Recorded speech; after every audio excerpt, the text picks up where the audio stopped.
Mà chỉ số bọn nó này bị tổ thì nhập hai APK thì cả hai lại po là Microsoft Excel nên bọn nó thôi trong hai lại này po là môi là tập ho là môi đôi khi là một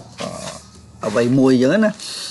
rồi để bây giờ select hay người tôi đã nâng cao tầm vì drop list làm vậy thì cả dân select này là tập ho môi na đôi chỉ một môi na mà ở bị hai lại po tầng nên là họ làm rồi vậy nè ok ở đây ông bônចូលមកក្នុង Excel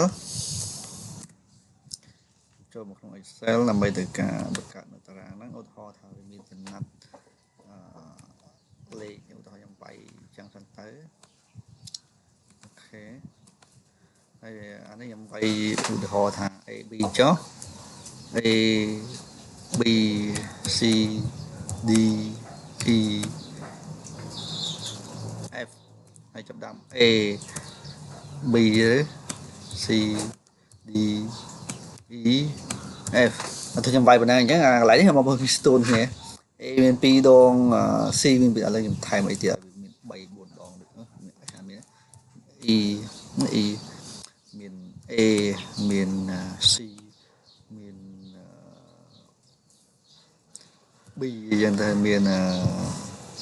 D អញ្ចឹងដែរហើយវាខុសគ្នាច្រើនអញ្ចឹងវាកាលនេះជាឈ្មោះផលិតផលហ្នឹងបងប្អូននេះជាចំនួនអីផ្សេង1 2 3អីចឹងទៅ23 30 40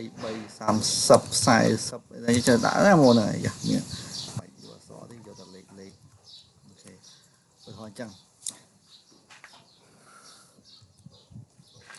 ឧទាហរណ៍ប៉ុណ្ណឹងហើយអញ្ចឹងនេះជាឈ្មោះផលិតផលមួយប៉ុន្តែឧទាហរណ៍នេះតែប៉ុណ្ណឹងប៉ុន្តែចិត្តស្ដីវាមានច្រើននៅក្រោមរាប់រយអញ្ចឹងនេះអូខេ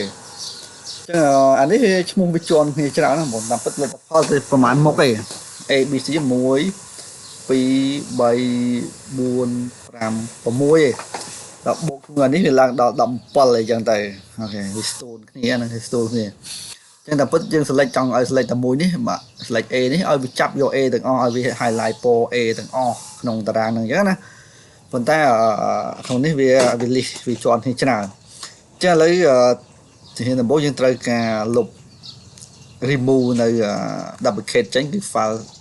stone អក្សរ stone នេះចេញពេលនៅពេលដែលយើងបង្កើត drop list មកគឺវាចាប់យកទាំងអស់អញ្ចឹងទាំងអស់វាវែងទាំងវែងអញ្ចឹងយើងវែងប៉ុន្តែអក្សរហ្នឹងវាដូចតែគ្នាទេវាបង្ហាញមកវែងអក្សរជាន់គ្នាមកកណ្ដោប៉ុន្តែយើងចង់បង្កើត drop list មកកុំឲ្យវាជាន់អក្សរគ្នាឲ្យអក្សរមានប្រមាណឲ្យចេញតែប៉ុណ្ណឹងមកហើយដល់ពេលយើង select យើង highlight ណាមួយឲ្យវាចាប់យកអក្សរនៅក្នុងនេះទាំងអស់ចាឥឡូវខ្ញុំដើម្បី remove នៅ file duplicate នឹងចេញ file store នឹងចេញខ្ញុំ copy អានេះទាំងអស់មកហើយការ copy បងប្អូនបើសិនណាវាច្រើនទៅក្រោមបងប្អូនមិនអាចអូសអញ្ចឹងវារាងការយ៉ាប់ពិបាកអញ្ចឹងណាហើយមួយទៀតបងប្អូនអាចចុចនៅអក្សរ B នេះគឺវានឹង select ទៅក្រោមទាំងអស់ហើយមួយទៀតបងប្អូនគាត់តែចុចឧទាហរណ៍ចង់ select file ទៅក្រោមចាប់ពីយើងសេហ្នឹងទៅដល់ក្រោមដល់តន័យចុងក្រោយដែលយើងបានសេយើងគឺចុច Control Shift សញ្ញាព្រួយចុះក្រោមបងប្អូនគឺវានឹងចាប់តន័យត្រឹមណាដែលបងប្អូនសេឥឡូវខ្ញុំប៉ុណ្ណឹងខ្ញុំ copy យកមកដាក់នៅ Shift Munition ដើម្បីធ្វើការ remove នៅ file stone អូខេចូលមកទីនេះមកបងប្អូនចុចមកក្នុង data បងប្អូន select វាអស់មានប្រមាណ select អស់គឺត្រូវការ select អស់ចឹងបងប្អូនត្រូវបើមានអីទេបងប្អូន select អស់មកចុច Control Shift ថា select អស់ចឹងមកបងប្អូនចុចមកក្នុងកន្លែងនេះគឺ remove duplicate បងប្អូនចុចទីនេះមកហើយបើមានអានេះ unselect អានេះ select all អញ្ចឹងបងប្អូនបើមានប្រហែល color បងប្អូន select អស់អញ្ចឹងមកបងប្អូនចុច OK មកអញ្ចឹងនេះឃើញគឺវា remove អា file ដែល stone ចេញគឺ11 file ដែល stone អញ្ចឹងតែប៉ុណ្ណឹងវា remove ចេញហើយតទៅមកទៀតយើងចូលមក file ដើមយើងវិញហើយយើងបង្កើតនៅ list drop មក drop list មួយអូខេយើងបង្កើត list មួយសិនអាយ៉ា list ហើយបង្កើតខ្ញុំដាក់ខាងមុខ list ហ្នឹងដើម្បីបង្ហាញអក្សរនេះហើយយើងចុចកន្លែងហ្នឹងមកឲ្យមានបង្ហាញអក្សរអញ្ចឹងណាបងប្អូនអូខេបន្ទាប់មកទៀតបងប្អូន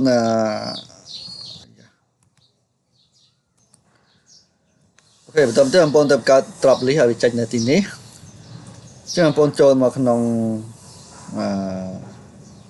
ឥឡូវបងប្អូនចង់កន្លែងឲ្យចេញនៅកន្លែងណាបងប្អូនត្រូវដាក់ម៉ៅហ្នឹងឲ្យនៅចំកន្លែងហ្នឹងបងប្អូនថាខ្ញុំចង់ឲ្យចេញត្រប់ទីនៅកន្លែងនេះបងប្អូនទៅយកម៉ៅចុចនៅឲ្យវា select នៅទីនេះតើបងប្អូនចូលមកក្នុងនេះអានេះចូលក្នុង data ហើយចូលមកក្នុងនេះពីនេះបងប្អូននេះពីនេះណាបងจะចូលមកយើងហោះមកគឺសំឡេងមកគឺសំឡេងហោះអូខេបន្តមកបាត់ទៅបងអញ្ចឹងលឺសំឡេងយន្តហោះហ្នឹង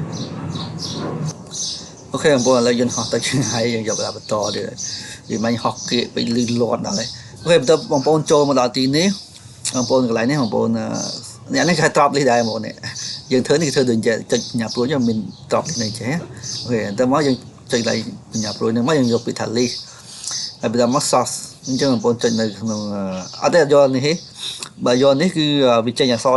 ជាប់នេះដែរហើយវាចេញ drop list នោះមកវែងច្រើនអញ្ចឹងណាបងប្អូនអញ្ចឹងយើងមកយកកន្លែង sort មិញមិន sort ទៅកន្លែង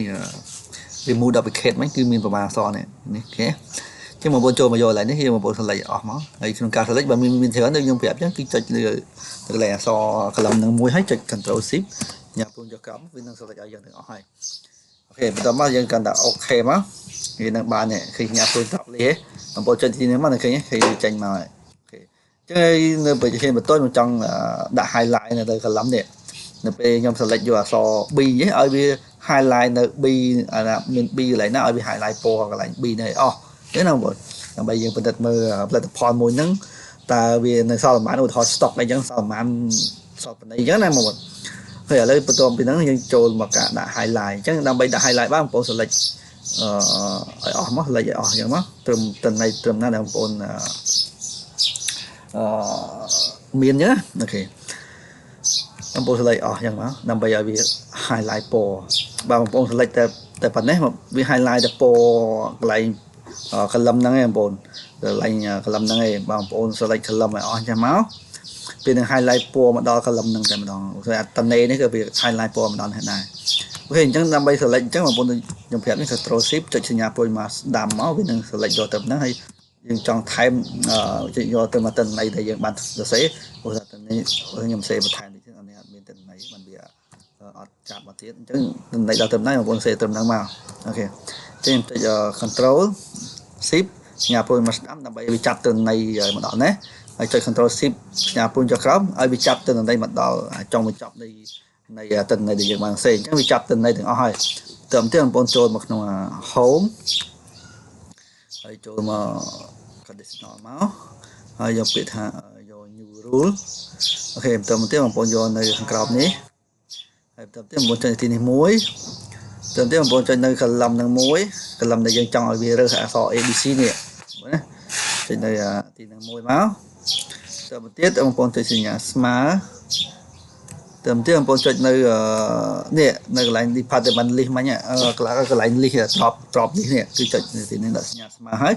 ចុចកន្លែង drop list ឲ្យវាចាប់ឲ្យយើង select កន្លែងហ្នឹងឲ្យវាមកចាប់នៅសញ្ញាអក្សរនៅនេះអញ្ចឹងបងប្អូនពេលបន្តទៀតបងប្អូនដាក់ពណ៌ឲ្យវាមកឲ្យវាចូលនៅ format នេះបងប្អូនចុចមកក្នុង fill នេះហើយធ្វើការដាក់ពណ៌មកហើយដាក់ពណ៌ធូចជែកពណ៌តងវាអែមនេះបងប្អូនអក្សរដាក់ពណ៌ណាក៏បានបងប្អូនឲ្យយើងមើលទៅឲ្យច្បាស់ជាមួយអក្សរដែល highlight ហ្នឹងបើដាក់ឲ្យពណ៌ដូចគ្នាជាមួយអក្សរវា highlight ទៅវាអត់ឃើញអក្សរឧទាហរណ៍ដូចឧទាហរណ៍ដែលពណ៌ខ្មៅយ៉ាងខ្ញុំដាក់ទៅមិន highlight បាត់អក្សរបាត់បងប្អូនអត់ឃើញអក្សរអញ្ចឹងខ្ញុំដាក់ពណ៌ណាដែលវាមកដូចជាមួយអក្សរដើម្បី highlight ទៅវាឃើញអក្សរច្បាស់